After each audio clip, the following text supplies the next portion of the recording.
నమస్తే అందరికీ. నేను మీ కీర్తన దేవరాయ. ఇన్నాళ్ళు నన్ను సపోర్ట్ చేస్తూ ఎంకరేజ్ చేస్తూ మీ ప్రేమ నాకు అందించిన ప్రతి ఒక్కరికి నా కృతజ్ఞతలు. అలాగే ఈ వీడియో కూడా మీకు ఖచ్చితంగా ఉపయోగపడుతుంది. మరి లైక్ చేయండి, షేర్ చేయండి, సబ్స్క్రైబ్ చేయండి. ఖచ్చితంగా నన్ను సపోర్ట్ చేయండి. మరి ఇప్పుడు మనం వీడియోలోకి వెళ్తాం. ఆదిత్యాయ చ సోమాయ మంగళాయ బుధాయ చ గురు శుక్ర శనిభ్యశ్చ రాహవే కేతవే నమః. చూస్తున్నటువంటి ప్రేక్షకులకు విశ్వావసునామ సంవత్సరంలో ఒక్కొక్క రాశి వారికి గురువు ఏ విధంగా ఉన్నాడు, గురువు యొక్క సహకారం ఎంతవరకు ఉంటుంది, మరి ఆ యొక్క గురుబలంతో ఈ సంవత్సరం ఎవరెవరికి ఏ విధంగా ఉండబోతుందో మనం తెలుసుకుందాం. విశ్వావసునామ సంవత్సరంలో 12 రాశులలో మొదటి రాశి మేషరాశి. మేషరాశి జాతకంలో అశ్విని, భరణి, కృత్తిక నక్షత్రాలు. ఈ సంవత్సరం గురుగ్రహం యొక్క పరిస్థితిని గమనించినప్పుడు చైత్రశుద్ధ పాడ్యమి అంటే ఉగాది నుండి మనకు వైశాఖ బహుళ విధియ బుధవారం అంటే 14 మే దాకా వృషభ రాశి యందు గురుగ్రహం యొక్క సంచారం. అంటే మేషరాశి వారికి మే 15 దాకా గురువు 2వ స్థానంలో అనుకూలంగా ఉంటాడు. తర్వాత మరి గురుగ్రహాన్ని చూసినప్పుడు ఆశ్వీజ బహుళ ద్వాదశి శనివారం నుండి అంటే 18/10/2025 వరకు మిథున రాశిలో తృతీయ స్థానంలో ఉన్నాడు.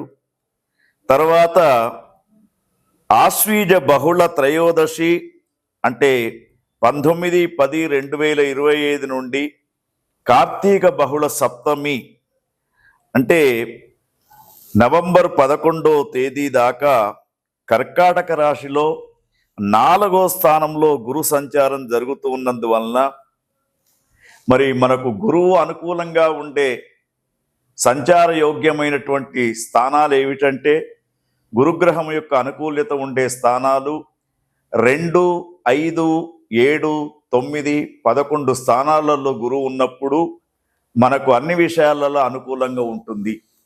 మరి మేషరాశి వారిని గమనించినప్పుడు మే 15 దాకా గురువు యొక్క అనుగ్రహం చాలా బాగా ఉంది. దానికి తగ్గట్టుగా వారు పనులను చేసుకోవచ్చు. అయితే మనకు వ్యాపార రంగంలో ఉన్నటువంటి వాళ్ళని చూసినప్పుడు ఈ గురుగ్రహం యొక్క అనుకూలతను బట్టి ఆదాయం కన్నా వ్యయం ఎక్కువ ఉండడం చేత కొంత అప్పుల బాధలు పెరుగుతూ ఉంటాయి. ఆలోచించి నిర్ణయాలు తీసుకోవాలి. తర్వాత ఇనుము, శీతల పానీయాలు అమ్మేవారికి, రియల్ ఎస్టేట్ వారికి కొంతవరకు అనుకూలంగా ఉంటూ ఉంది. తర్వాత కళారంగము, మీడియా రంగంలో ఉన్నటువంటి మేషరాశి మిత్రులకు గురుగ్రహం యొక్క అనుకూలత ఈ విధంగా కనబడుతూ ఉంది. కొంత మిశ్రమ ఫలితాలు కనబడుతూ ఉన్నాయి. తర్వాత కష్టపడితే అవకాశాలు వెతుక్కుంటూ వస్తూ ఉంటాయి మీ దగ్గరికి. అక్టోబర్ నెల తర్వాత కొంత పరిస్థితులు మారడం అనేది జరుగుతూ ఉంటుంది. అదేవిధంగా వ్యవసాయంలో ఉన్నటువంటి వ్యవసాయ రంగంలో ఉన్నటువంటి రైతన్నలు ఎవరైతే ఉంటూ ఉంటారో వాళ్లకు గురువు యొక్క అనుగ్రహంతో మొదటి పంట అనుకూలంగా రావడానికి అవకాశం ఉంది. ఎర్ర భూములు, ఎర్ర ధాన్యాలు వేసే వ్యవసాయదారులకు లాభాలు కలిగే అవకాశం ఉంది. అక్టోబర్ నుండి మాత్రం తగినటువంటి జాగ్రత్తలు వీరు తీసుకుంటే వ్యవసాయ రంగంలో ఉన్నటువంటి మేషరాశి వారికి అనుకూలంగా ఉంటుంది. తర్వాత ముఖ్యంగా మహిళలకు వివాహ ప్రయత్నాలు ఫలిస్తాయి. సంతాన పరంగా అభివృద్ధిలోకి వస్తూ ఉంటారు. ఆరోగ్య విషయంలో మాత్రం కొంత జాగ్రత్తగా ఉండాలి. తర్వాత క్రీడలు, మీడియా రంగంలో ఉన్నటువంటి యువతీ యువకులకు అనుకూలమైనటువంటి రోజులుగా చెప్పవచ్చు. తర్వాత ముఖ్యంగా వీరికి ఉన్నత పదవులు లభించే అవకాశం కూడా మనకు కనబడుతూ ఉంది. అదేవిధంగా మేషరాశిలో ఉన్నటువంటి సాఫ్ట్వేర్ రంగంలో ఉన్నటువంటి వారు చాలా జాగ్రత్తగా ఉండాలి ఈ సంవత్సరం అంతా కూడా. తర్వాత ముఖ్యంగా రాజకీయ నాయకులు కూడా కొన్ని విషయాల్లో తొందరపాటుతోటి గురువు అనుకూలంగా లేనటువంటి సమయంలో ఏ నిర్ణయాలు తీసుకోకూడదు.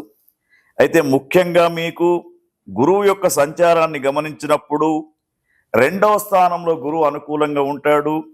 3వ స్థానాన్ని చూసినప్పుడు రాశిత్రయ సంచారంలో గురువు 2వ స్థానంలో సంచరించే కాలము మనస్సుకు ఆనందం ఉంటుంది, కీర్తి లభిస్తూ ఉంటుంది, ధనలాభం జరుగుతూ ఉంటుంది, శుభకార్యాలు చేస్తూ ఉంటారు. కానీ ఎప్పుడైతే గురువు 3వ స్థానంలో సంచరిస్తూ ఉంటుందో కొంత మానసికపరమైనటువంటి విచారం కలుగుతూ ఉంటుంది, బంధువులతో విరోధం ఏర్పడుతూ ఉంటుంది, శరీర పీడ అనేది, ఉద్యోగ భంగం కూడా అయ్యే అవకాశాలు కనబడుతూ ఉన్నాయి. అదేవిధంగా 4వ స్థానంలో సంచరించే కాలంలో స్థిరంగా లేకపోవడంతో కొంత అపకీర్తి కూడా వచ్చే సూచనలు మేషరాశి వారికి కనబడుతూ ఉన్నాయి. అయితే మేషరాశి వారు మరి దీనికి పరిష్కారంగా ఏమి చేసుకోవాలంటే గురుగ్రహానికి సంబంధించినటువంటి జపము, హోమ కార్యక్రమాలు చేసుకోవడంతో పాటు ముఖ్యంగా కనక పుష్యరాగాన్ని ధరించడం, కుంకుమ పువ్వును కొద్దిగా తినడంతో గురువు యొక్క అనుగ్రహం అనేది కలుగుతూ ఉంటుంది. మేషరాశి వారు ఈ విధమైనటువంటి జాగ్రత్తలు తీసుకొని విశ్వావసు నామ సంవత్సరంలో చక్కగా అభివృద్ధి కావాల్సిందిగా కోరుకుంటూ, ముఖ్యంగా వీరికి శ్రీకృష్ణ పరమాత్మని యొక్క అష్టోత్తర నామావళి ప్రతిరోజు పఠించడం వీరు చేయదగ్గటువంటి పరిహారంగా చెప్పబడ జరుగుతుంది. విశ్వావసునామ సంవత్సరంలో 12 రాశుల వారికి గురుగ్రహం ఏ విధంగా ఉంటుంది, అసలు గురువు వలన ఏ ఏ స్థానాలలో లాభాలు ఉన్నాయి, నష్టాలు ఉన్నాయి అనే విషయాలను మనం తెలుసుకుందాం.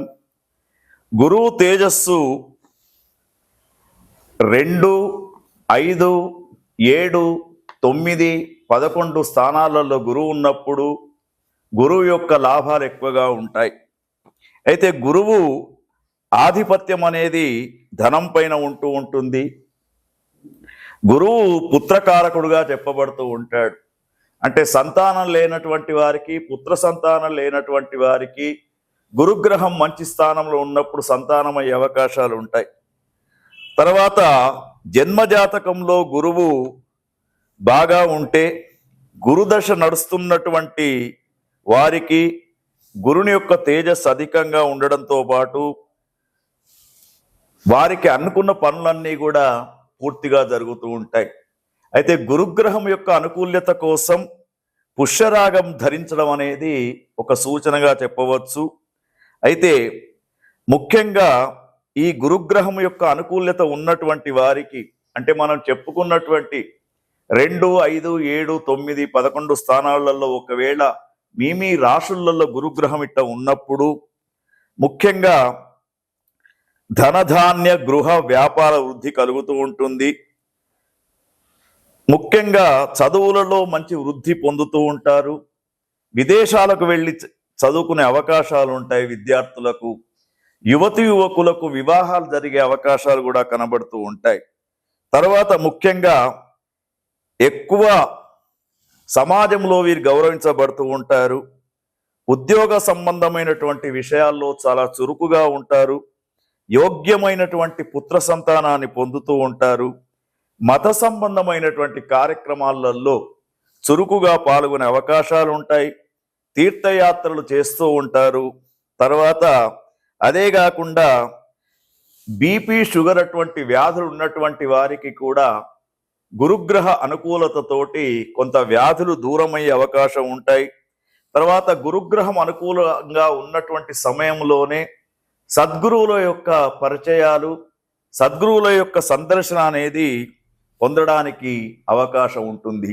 అయితే ఈ గురుగ్రహం 2, 5, 7, 9, 11 స్థానాల్లో ఉన్నప్పుడు మాత్రమే మనం ఇంతవరకు చెప్పుకున్నటువంటి అనుకూలతలు ఉంటాయి.